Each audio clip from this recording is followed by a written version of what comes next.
एक ऐसा इंसान जो सोने का शहर ढूंढने के लिए अमेज़न के जंगल में पहुंच जाता है, जहां उसे सोने का पूरा शहर तो मिल जाता है, लेकिन वो वहां से वापस क्यों नहीं आ पाता, आइए जानते हैं। दोस्तों, इस मूवी में पर्सी को रॉयल जियोग्राफिकल सेंटर भेजा जाता है, जहां पर कई बड़े लोगों से उसकी मुलाकात होती है और वो उसे बताते हैं कि तुम्हें एक दूसरी जगह पर भेजा जा रहा है, जहां बोलीविया और ब्राजील के बीच में एक अमेजन नाम का जंगल आता है, जिसमें दोनों देश बहुत ही निर्भर है। लेकिन उन्हें ये नहीं पता कि उनके हिस्से में कितना जंगल आता है। इसलिए तुम्हें वहां जाकर एक लाइन बनानी है, जिससे एक मैप बनेगा और दोनों देशों को फायदा होगा। अगर तुमने यह कर दिया तो मैं तुम्हें अच्छे पद पर प्रमोशन कर दूंगा।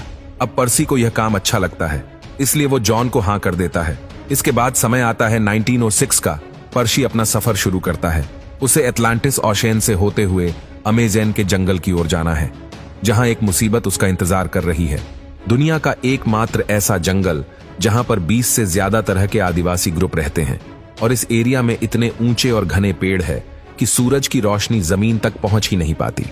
आपको बता दें कि पर्सी 7 महीनों के बाद अमेज़न की धरती पर कदम रखता है और चंद ही पलों में उनकी मुलाकात कुछ खतरनाक सांपों से हो जाती है, जिनके काटने पर इंसान चंद सेकंड में मर सकता है। बड़ी ही देर बाद वो लोग एक इंसानी बस्ती में पहुंचते हैं। असल में ये जिस जगह पर खड़े हैं वो बैरन नाम के कारोबारी के अंडर आती है, जो रबर का कारोबार करता है। वो पर्सी को बताता है कि आपको जिस जगह पर जाना है वहां का रास्ता एक नदी से होकर गुजरता है और इसीलिए हमें इस नदी को पकड़कर आगे बढ़ते रहना होगा। इसलिए वो एक राफ्ट बनाते हैं और उसी नदी के सहारे चलते रहते हैं। ऐसे ही कई दिन बीत जाते हैं और हर रात वो उसी नदी के किनारे बिताते हैं। अगले दिन उन्हें एक जर्मन बोट दिखाई देती है, जिसके अंदर एक इंसान भी बैठा हुआ था। पास जाने पर उन्हें पता चलता है कि उस आदमी को आदिवासियों ने अंदर से खा लिया है। बस उसका ऊपर का ढांचा वहां रख दिया है ताकि जो भी यहां पर आए वो रुक जाए। मतलब दोस्तों, ये एक ट्रैप था और ये उसमें फंस जाते हैं। तभी चारों ओर से तीर चलना शुरू हो जाते हैं, जिसमें उनका एक साथी मारा जाता है। अब यहाँ 2 लोग पानी में कूद जाते हैं और साथ में पर्सी भी।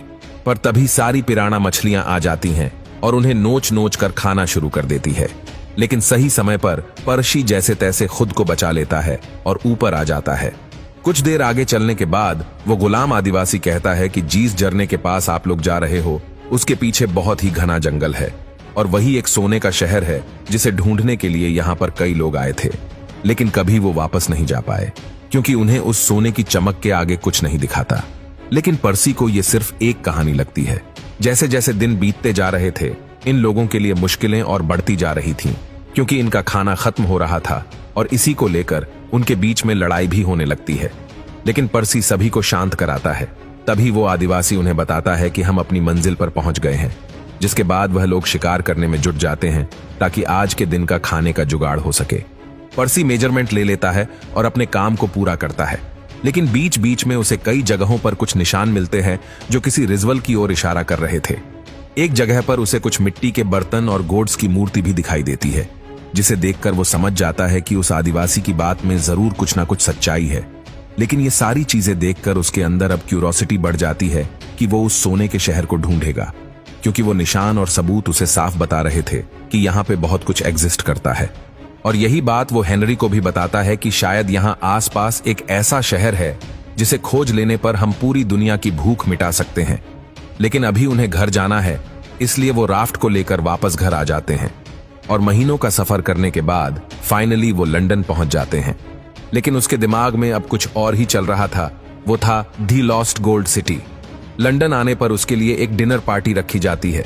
वहां पर्सी सभी को लेटर बताते हुए कहता है कि 1750 में ब्रिटिश सैनिक एक खंडर में फंस गए थे, जहां पर कई टन सोना है और कई पुरानी मूर्तियां भी है। पर यहां हमारे अलावा कोई नहीं है जो इसे ले जा सके। ये जानकर सभी लोग हैरान थे, पर किसी की हिम्मत नहीं हो रही थी वहां जाने के लिए और पैसा लगाने के लिए। इसीलिए पर्सी की टीम खुद वहां जाने का डिसाइड करती है। फिर कुछ महीनों का सफर करने के बाद एक बार फिर से पर्सी उस जंगल में पहुंच चुका था। लेकिन इस बार उसके साथ कोई ऐसा इंसान नहीं था जो उसे यहाँ का रास्ता बता सके। उसे जो कुछ भी करना है वो खुद ही करना होगा, इसलिए वो हर कदम फूंक फूंक कर लगाता है। अब जैसे जैसे दिन बीत रहे थे, इनके लिए मुसीबतें और बढ़ती जा रही थीं। तभी पर्सी को एक दिन झरने के पास कुछ मूर्तियां मिलती हैं, जिसके आसपास कंकाल भी पड़े थे। पर इसके आगे जाने की उसकी हिम्मत नहीं हो रही थी, इसलिए पर्सी को पता चल चुका था कि उसे अब घर जाना पड़ेगा। लेकिन वो मंजिल के बहुत ही करीब था। पर अगर वो बिना सप्लाई के आगे गया तो मारा जाएगा। इसलिए एक बार फिर से वो अपने घर वापस आ जाता है। एक दिन पर्सी के घर पर कुछ अमेरिकन आते हैं जो कहते हैं कि आपकी खोज ने पूरी दुनिया में तबाही मचा दी है। हम वहां पर अपनी आर्मी और एयरक्राफ्ट लेकर जा रहे हैं ताकि उस जगह को ढूंढ सके। अब पर्सी और उनका बेटा दोनों ही फिर से वहां जाने के लिए तैयार हो जाते हैं। दोनों प्रेस कॉन्फ्रेंस करते हैं ताकि कोई बड़ी कंपनी इन्हें स्पॉन्सर कर सके, और इसमें एक अमेरिकन बिजनेसमैन इन्हें स्पॉन्सर करने को राजी हो जाता है। जिसके बाद पर्सी उन्हें कंपस दिखाते हुए कहता है कि अगर मैंने उस जगह को ढूंढ लिया तो मैं आपको यह कंपस किसी के हाथ यहां भिजवा दूंगा। आप समझ जाना कि मुझे मंजिल मिल गई है। इसके बाद दोनों बाप बेटे निकल जाते हैं अपने सफर के लिए और महीनों के बाद पहुंच जाते हैं अमेजन के घने जंगलों में।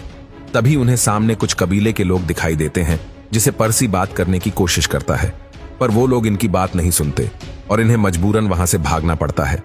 लेकिन आगे जाकर इन्हें एक और कबीला मिल जाता है और ये दोनों भी उन कबीलों के बीच फंस जाते हैं। दूसरे कबीले वाले लोग इन्हें पकड़कर अपने साथ ले जाते हैं और आपस में बात करते हैं कि इनकी आत्मा को अब एक नया घर दे देना चाहिए। तब पर्सी अपने बेटे से कहता है कि बेटा डरना मत, तुम्हें कुछ नहीं होगा। अब देर रात हो जाती है और वहीं उन्हें बैठाकर रखा जाता है। रात होने पर पर्सी कहता है कि बेटा मुझे तुम पर बहुत गर्व है। अब इसके बाद वो आदिवासी उन्हें कुछ पीने का सामान देते हैं, जिसके बाद ये लोग बेहोश हो जाते हैं और इन्हें फिर उठाकर कहीं ले जाया जाता है। उधर कई साल बीत जाते हैं और नैन्सी अब बूढ़ी हो चुकी है, पर अभी तक वो दोनों लौट कर नहीं आए। इसलिए वो जॉन के पास जाती है और उनसे कहती है कि वो अभी तक लौट कर क्यों नहीं आए। वो बताता है कि हमने बहुत से लोगों को उन्हें ढूंढने के लिए भेजा, लेकिन वो लोग भी लौट कर नहीं आए। शायद वो वहीं गुम हो चुके हैं। ये सुनकर वो रोने लगती है और बताती है कि मेरे पास एक ब्राजीलियन आदमी आया था और उस आदमी ने बताया कि उसने उन दोनों को उन आदिवासी लोगों के साथ देखा था और फिर उसने मुझे यह कंपस दिया।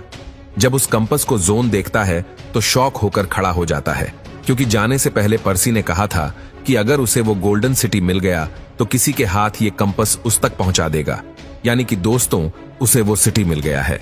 लेकिन जैसे कि उस आदिवासी ने कहा था कि जो भी उस सोने के शहर की चमक को देखता है वो कभी वापस लौट कर नहीं आता, तो शायद हो सकता है कि पर्सी भी इसलिए वापस लौट कर ना आ पाया हो।